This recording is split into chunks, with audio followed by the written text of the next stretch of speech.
अस्सलामुअलैकुम। कैसे हैं आप सब लोग? उम्मीद करती हूँ सब लोग खैरियत से होंगे और खुश होंगे। अल्हम्दुलिल्लाह मैं भी ठीक हूँ। और जी आप लोग सोच रहे होंगे आजकल हमारी बहन जो है दनादन रोज़ रोज़ आ रही हैं, आजकल तो छाई हुई है रोज़ ही। तो जी तो जी हाँ, कोशिश यही कर रही हूँ कि आप लोगों के साथ मैं रोज़ मतलब अपनी जो रूटीन है वो शेयर करती रहूँ। कोशिश कर रही हूँ वैसे, अल्लाह पाक मुझे इसमें कामयाबी दे। तो जी अब बच्चे जो स्कूल जा रहे थे, ये बेटे साहब भी अभी स्कूल जा रहे थे, तो मुझे सलाम करते हुए फिर वो दुआ पढ़ते हुए नीचे चले गए। तो खैर बच्चे स्कूल चले गए और अब वही है कि इधर बच्चे जाते हैं और इधर हम अपने कामों पर लग जाते हैं। तो ये फ्रीज़ करे हुए कोफ्ते रखे हुए थे, जैसा कि मैंने आपको पिछले ब्लॉग में दिखाया था। तो ये मैंने निकाल के लेकर आई अब फ्रीज़र में से, और मैंने कहा ला इनको अब एयर टाइट कंटेनर में कर और फिर इनको मैं फ्रीज़र में ही रख दूँगी। अब आज मैं जो है कोफ्ते ही बनाऊँगी, तो जितनी मुझे ज़रूरत होगी उतने मैं निकाल लूँगी। तो हुआ ये कि हम बनाते पालक वाले मतलब साग के कोफ्ते बनाते, साग में डालते कोफ्ते। तो हमारे हस्बैंड बोले क्या बनाओगी? तो हमने कहा हम कोफ्ते बनाएंगे साग में। तो बोले साग में मत बनाओ यार, शोरवे वाले बनाओ। मैंने कहा चलें ठीक है। तो फिर मैंने जो था ना शोरवे वाले कोफ्ते बनाने लगी। तो वैसे तो ये सबसे ही आते होंगे बनाना, लेकिन वो हिना साहिबा ने जब कहा है मुझसे कि आप शेयर कर दिया करें, तो चलिए मैं शेयर कर देती हूँ। यहाँ मैंने घी लिया है, आप घी तेल जो भी लें, मतलब मैं तो घी में ही बनाती हूँ।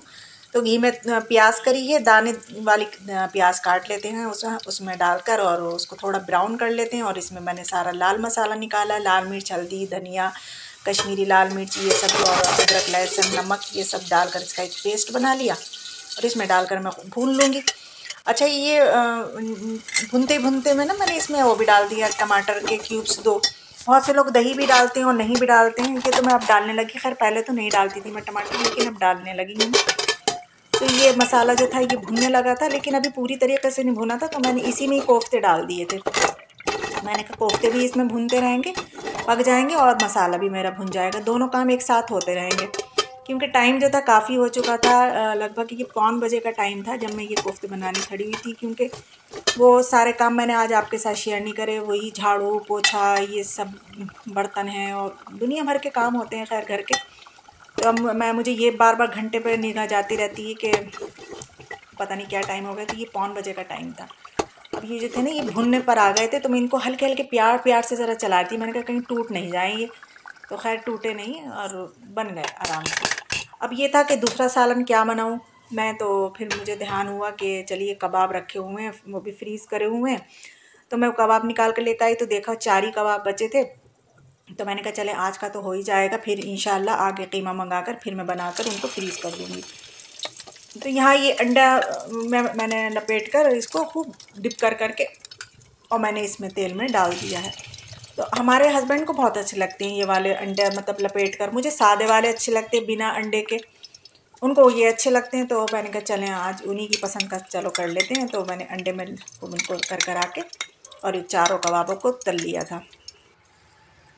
तो यहाँ जो थे मेरे कोफ्ते भी बन गए थे और कबाब भी लगभग रेडी हो गए चुके थे। इधर मैंने रोटी के लिए तवा रख लिया था, पेड़े बना लिए थे, आटा सुबह ही गूंद के रख दिया था, पेड़े भी बनाकर मैंने रख दिए हैं। ये काम साथ में चल रहा था और पेड़े भी साथ में बना रही थी, तो साथ साथ ही काम चलते रहते हैं। और यही है कि अब बच्चे स्कूल से आने वाले हैं, तो फिर मतलब दस्तरखान भी लगाना है, तो जल्दी जल्दी में इस वजह से कर रही थी। तो खैर फिर हमने खाना वाना खा लिया, फिर बच्चे अपने ट्यूशन चले गए। तो फिर अब ये शाम का टाइम था, असर के बाद का। तो यहाँ फिर मैं आ गई किचन में चाय बनाने के लिए। तो चाय तो खैर आजकल तो खैर सभी की फेवरेट है, क्योंकि जाड़ा जैसे जैसे विंटर बढ़ेगी, ये सर्दी बढ़ेगी, लोगों को पसंद आती रहेगी ये अदरक वाली चाय। और ये अदरक वाली चाय है, तो जैसे कि आपको पता है कि मैं भी ज़्यादा शौक़ से नहीं पीती हूँ चाय। गर्मी में तो सिर्फ़ एक ही टाइम लेती हूँ, और अगर गर्मी में कहीं मुझे जाना पड़ जाए और कोई मतलब चाय, मतलब कहीं जाओ तो कोई चाय पिलाता ही है। तो अगर मना करो तो ये दिल में होता है कि कहीं ये सामने वाला ये नहीं कहे कि पता नहीं ये इतरा रही है क्या करवाई है। तो वो तो मजबूरी में पी लेती हूँ मैं। खैर वैसे ज़्यादा चाय पीती नहीं है गर्मी में, हाँ जाड़ों में अच्छी लगती है। अब वो भी सिर्फ 2 टाइम ही पी रही हूँ, एक सुबह में और एक शाम में। तो यहाँ हमने अदरक वाली चाय बनाई, हस्बैंड को कॉल करी कि आ जाएं चाय पी लें, तो वो किसी काम में बिज़ी थे, तो उन्होंने मना कर दिया कि मेरे लिए रख दो, मैं आकर पी लूँगा। तो खैर यहाँ हमने अकेले ही फिर आज चाय पी। फिर ही चाय पीने के बाद सब किचन साफ़ करा, अब ये मगरिब के बाद का टाइम था, तो फिर दोबारा से फिर किचन में आई और फिर मैंने अपने लिए पपाया काटा और कुछ ग्रोसरी मंगाई थी तो वो मुझे रखना थी। ये मैंने काली मिर्ची मंगाई है कि अंडों का मसाला जो बना कर रखती हूँ मैं, वो ख़त्म होने को था, तो मैंने कहा ख़त्म होने से पहले ही मैं बना कर रख दूँ, काली मिर्च और काले नमक का। और ये चने मंगाए थे, जैसा कि आपको पता है कि पिछले व्लॉग में जो कोफ्ते बनाए थे, तो ये चने और खसखस ख़त्म हो चुकी थी पिसी हुई, तो ये भी पीस कर रखना है। घी मंगाया तो वो भी ख़त्म होने पे था। थोड़े से ये अंडे थे तो ये मैंने वॉश करे, कुछ मुझे इस पर अजीब से मतलब लग रहे थे धब्बे धब्बे से, तो मैंने इनको सर्फ से डाल कर खूब अच्छे से साफ़ करा, फिर सुखा कर अब मैं इसको बास्केट में करके रख लूँगी।